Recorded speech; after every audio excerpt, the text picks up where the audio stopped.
Hey folks, Glenn May here with BassResource.com, and today the wind kind of blew us off the main lake, so I wanted to talk to you about different lines and choosing the different line types for various kinds of bass fishing. So it really makes a big difference in your success because line, it determines your feel on the baits you use, it determines their presentation, and of course it matters in whether or not you actually catch the fish, hook sets, get them in the boat, you can lose fish, you can break line off. So it's really critical that you choose the right kind of line for the technique that you're using. So today I want to walk you through the various types of lines and how to use them. Anglers used lines spun from dacron, cotton, and other natural fibers until the late 1950s. That's when DuPont introduced the first nylon monofilament fishing line. Soon, other manufacturers introduced their versions, and monofilament became the clear choice for bass anglers for several decades. Now, while monofilament's stretch and lack of abrasion resistance when compared to other types of materials of today has caused its popularity to wane, I still use it in one key situation. And that key situation is topwater fishing. Monofilament really does well for topwaters for several reasons. First of all, monofilament, it floats. So when you're using a topwater, it's not going to drag that bait down. But even better, this is what happens with bass anglers, and I'm guilty as well. When that bass blows up on that lure, you want to set the hook really hard and right away. And sometimes you jerk that lure away too quick and the bass doesn't get hooked. Well, monofilament has that stretch to it. And so it gives that fish a little more time to grasp onto that lure before you jerk it away from him, and you can set the hook better. The other piece of monofilament is that typically with topwater baits like jerk baits, zero spooks, things like that, they have poppers, they have small treble hooks. And there's real thin wire treble hooks. That monofilament, that stretch, is what you need in that. Once you hook that fish and you're fighting them back to the boat, it's going to have that give, a little springy feel to it to prevent that fish from throwing that hook or straightening it out, or worse yet, breaking the line off. So that's why I like monofilament for topwater. The next line I like is fluorocarbon, and that's for a lot of reasons. Bass anglers like fluorocarbon universally, and it's for good reason. Fluorocarbon is more abrasion resistant than monofilament. It can handle up to tougher conditions for that reason. It's more sensitive than monofilament, and it has less stretch than monofilament. So this is kind of a universal line that you can use for a variety of situations. I like to use it for crankbaiting especially. It's got that sensitivity, it sinks. That's another characteristic of fluorocarbon. It's not, don't think of it as like a weighted line like you would think in fly fishing, but it doesn't float like monofilament. It does sink because it's denser. And that helps when you're crankbaiting because it helps get that crankbait down to where that depth you want it to be. It has that sensitivity to it so you can feel those subtle bites.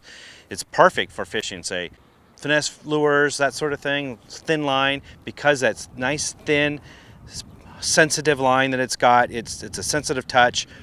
You can keep that bait down on the bottom. You don't have this big bow in the line as a result from lines that are more buoyant. And for me, fluorocarbon really shines when you're fishing Texas rigs and plastic worms and that sort of thing in cover. You can, it's not heavy cover, but lighter cover, sparse cover where the water's really clear, because fluorocarbon it has a refraction to it. It's not invisible, but it's less visible in water than other types of lines.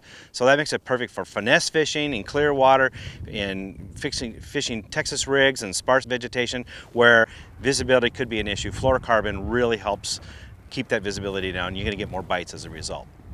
The other kind of line is braid, and this has really risen in popularity lately. My personal feeling is I think people use braid a little too much, but let me tell you how I use it. Now with braid, it's great for fishing vegetation. It's great for fishing, flipping and pitching to heavy cover, because braid is like brute strength. It's very abrasion resistant. The suppleness of it nowadays is very similar to what monofilament used to be. What in other lines, it's because it used to be real wiry back in the day. But now it's really good for a variety of situations because of that. And it's also got that line sensitivity. It doesn't have any stretch to it, so you have a lot of sensitivity to it. That no stretch is a factor when you're fishing lures with really big hooks, say jigs, for example, with that big 4/0 or 5/0 hook in it.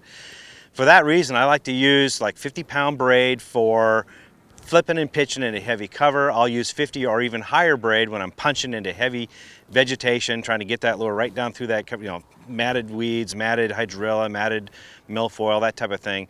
That braid really shines in those situations. What braid doesn't work well for, in my opinion, is things like crankbait fishing.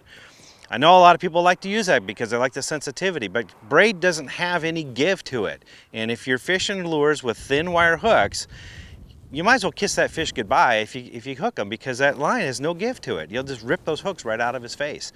So that's why I like to use, like I said before, fluorocarbon for that situation. But braid is not a universal catch-all. Even if you use leader, hey, oh, well, gee, I'll use that much leader on my line and then I can use crankbaits. No, the rest of your line is braid. You don't have that give. You need to give the whole length of that line, because that little bit isn't going to make a difference as far as that stretch.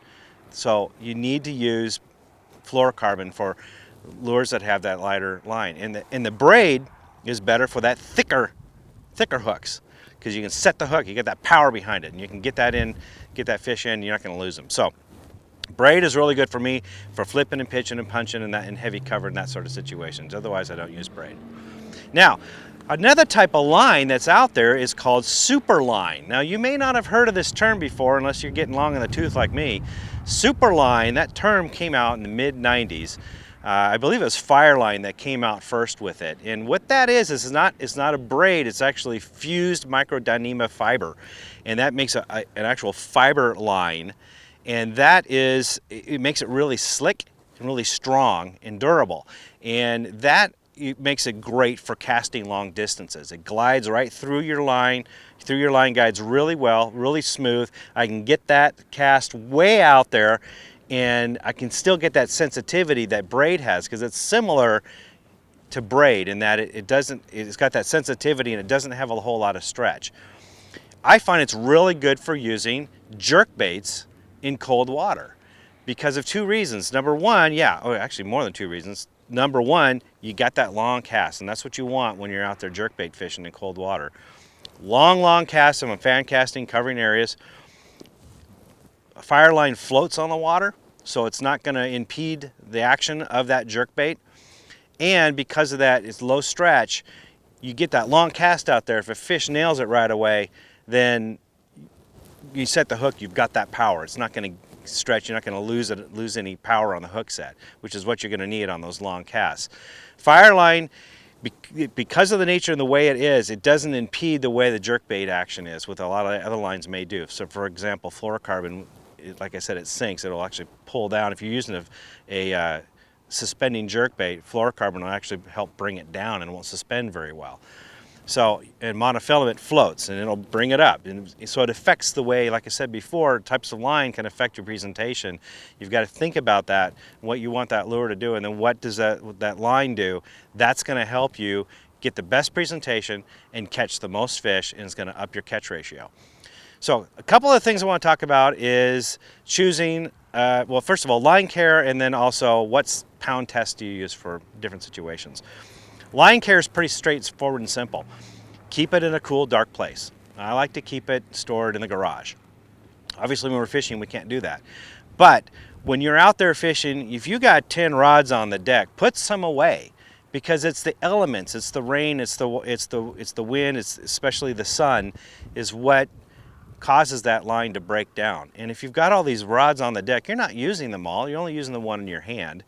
Put those rods away, because they're being exposed to that sun, and that line sitting on your reel is going to deteriorate. So that's one way to make your line last longer, but keeping it stored properly is the other.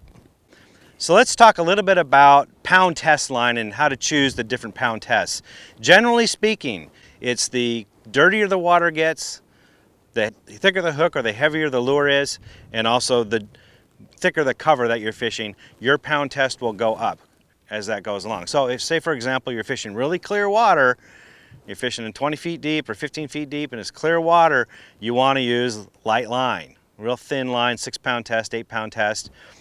If you're going up, it gets dirtier, and now you only have, say, 6 feet of visibility, 4 feet of visibility, then you go up to maybe 15-pound test and so on. Until it gets really muddy, you can get away with a lot higher pound test. If you're throwing into heavier cover, again, this is why I talked about flipping and pitching with braid. I'm looking at 40, 50, 65 pound braid is what I like to use. 30-pound fire line is great for flipping in a cover that's kind of medium. In my opinion, it's not super sparse, it's not super thick and heavy like I'm throwing in timber and heavy cover, but a lot of bushes and brush that you come along the lake, 30-pound braid's really good for that. It's when you get to that heavy stuff, when you're punching and it's dirty water and it's muddy and you're throwing into the heavy weeds and lots of wood and stuff, then you're looking at 50-pound or higher braid. So yeah, lots of line choices, lots of different types of line, different pound tests, different brands. What if I just don't have that kind of budget to get all that? I mean, that's a lot to choose from, and it's expensive. So let me give you one last tip. If I were to choose sort of a universal, an adjustable wrench, if you will, the Swiss Army knife of lines that I can use in a variety of situations, that would be 15-pound fluorocarbon. You can use that for throwing light lures, you can use it for crankbaiting, you can throw spinner baits with it, chatterbaits, you can throw topwater with it. None of it's going to perform perfect, if you were to use monofilament for topwater, for example, versus fluorocarbon. But if you're on a budget, fluorocarbon does a good job. It'll work. It'll do okay. Same thing, you can use it to fish jigs and worms in cover. You 15-pound test, I wouldn't throw it into heavy cover because you might break off if you're trying to get a heavy fish out of that. But it's universal. I've got probably 15-pound test on more reels than I do the other types of line, because the other kinds are more specialized. My finesse setups, it's only a couple spinning reels that I have. I've only got 2 flipping and punching setups, for example, and I've got 12, 15 rods in the boat. The rest of it's fluorocarbon at various pound tests, and 15 is probably the most common. So hope all those tips help. That's a lot to take in, but I'm hoping I'm saving you a little bit of money, and I hope I help you increase a lot more fish that you catch this year. For more tips and tricks, visit BassResource.com.